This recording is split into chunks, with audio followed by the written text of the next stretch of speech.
My father died with $3 million.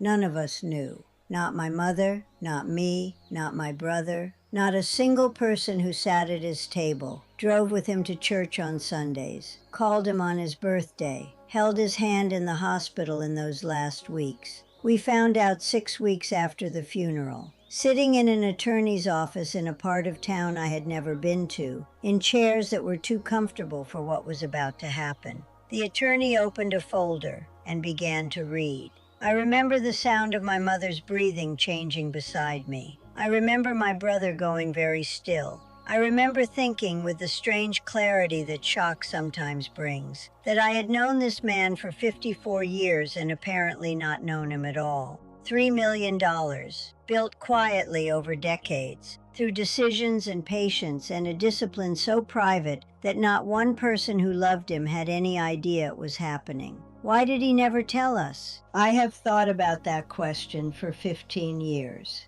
and I think I finally understand the answer. Not completely, but enough. Today I want to share 5 things that I have observed from my father, from Edward, from decades of watching quietly wealthy people move through the world, that people who have built real wealth almost never tell their children. And I want to share why. Because once I understood the why, I stopped being hurt by it, and I started learning from it instead. The first thing wealthy people almost never tell their children is the actual number. Not even approximately, not even in a general sense. The specific, real, accurate picture of what they have built. I used to think this was about distrust, that wealthy parents kept the number from their children because they worried their children could not handle it, or would make bad decisions knowing it, or would stop trying in their own lives if they knew there was a net underneath them. Those things are sometimes true. But what I came to understand, sitting with my father's memory long after he was gone, is that it is also about something simpler. The number, once shared, changes the relationship. It becomes a presence in every conversation, every family gathering, every moment of difficulty or celebration. It introduces a kind of accounting into love that most wealthy parents do not want there. My father loved us without wanting us to calculate. Keeping the number private was, in its own strange way, a form of protection. The second thing they almost never share is where it actually came from.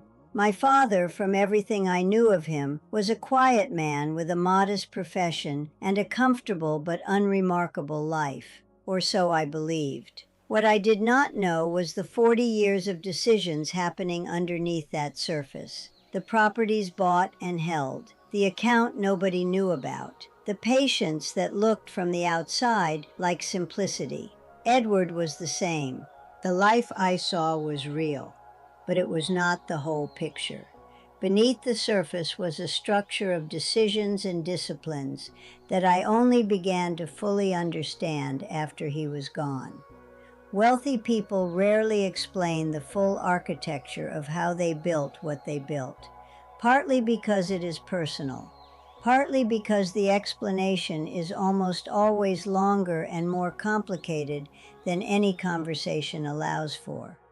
And partly, I think, because they know that the habits that built the wealth are not easily transferable through explanation. They have to be lived. And you cannot give someone else's lived experience to them as a gift. I upload every single day and I sit with you in the evenings because these hours are mine, and I have decided they are better given away than kept. If you are new here today, please subscribe.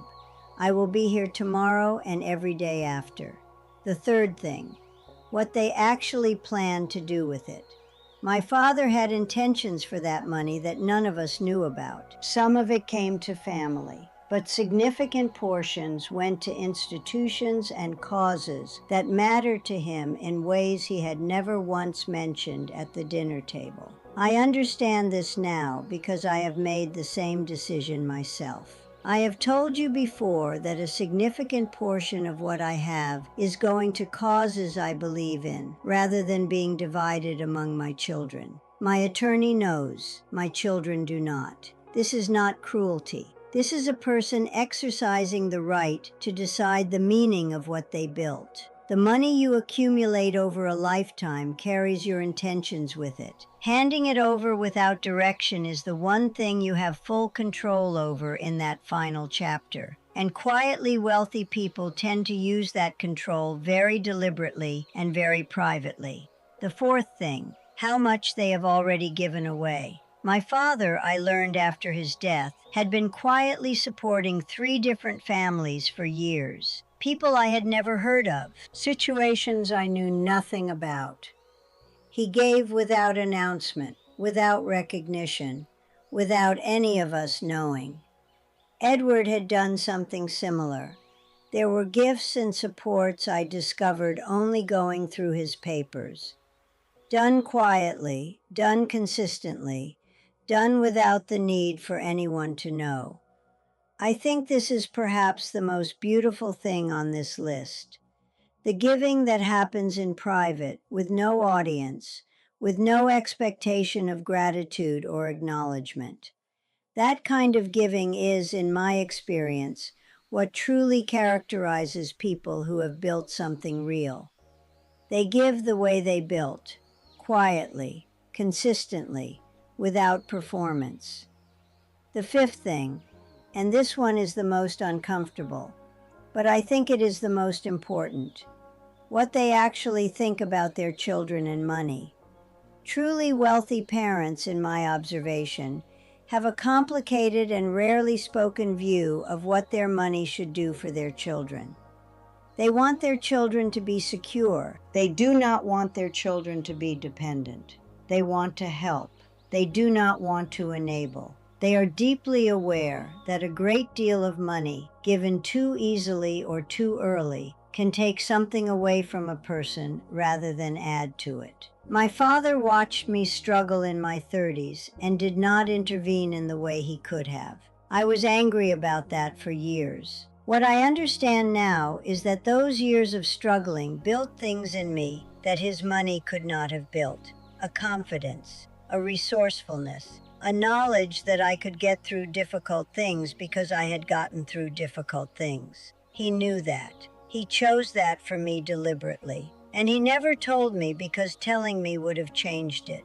At 72, I am doing the same thing with my own children in my own way, not out of hardness, out of love that is trying to think clearly rather than just feel. So, 5 things. The real number, kept private to protect the relationship. The full story of how it was built, kept private because it cannot be given as a gift. The plans for what happens to it, kept private because that decision belongs to the person who built it. The quiet giving kept private because the best giving needs no audience. And the complicated, loving, clear-eyed view of what money should and should not do for the people they love most. My father was not a mysterious man. He was a very deliberate one. I spent 15 years being slightly hurt by what he kept from us. I have spent the last few being grateful for it. Thank you for sitting with me today. I will be here tomorrow.